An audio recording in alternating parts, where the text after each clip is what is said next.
Yes, American citizens living in US island territories do not get to vote for president. And that's the kind of unsettling fact that deep down you probably knew, but chose not to think about. That's the cold hard truth Last Week Tonight host John Oliver shared to America on a segment about voting rights in the U.S. territories.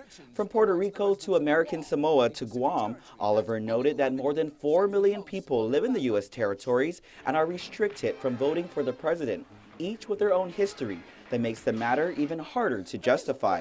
There is nothing not to love about Guam. It is a beautiful island in a strategically important location for the US military, so much so their bases currently occupy over a quarter of Guam's land. And yet, the residents of Guam have absolutely no say in general elections for their commander-in-chief. He says this fact is even harder to swallow given his research that shows 1 in 8 adult Guamanians is a veteran, among the highest percentage of all U.S. states and territories. At this point, the American flag should really just be a guy from Guam waving an American flag.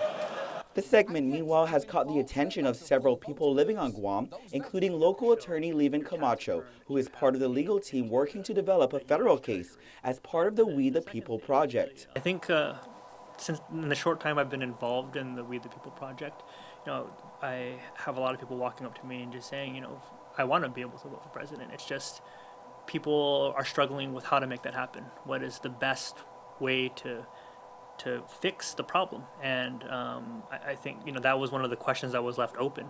The piece, John Oliver's piece, was great in pointing out the fact that there are these territories, there are millions of citizens living on U.S. soil that are denied that right. He says over 500 people have already filled out a survey by the We the People project, and they are trying to identify plaintiffs that can help with the filing of the lawsuit in the next few months. I think when you try to add a little bit of humor to it, people may be a little bit more receptive, because it is kind of startling to say, we have 140,000 people who live on the island, and we have no right to vote for the president who makes huge decisions about where our friends and family who are in the U.S. military, when they get deployed, where they get deployed to, decisions over things like the buildup.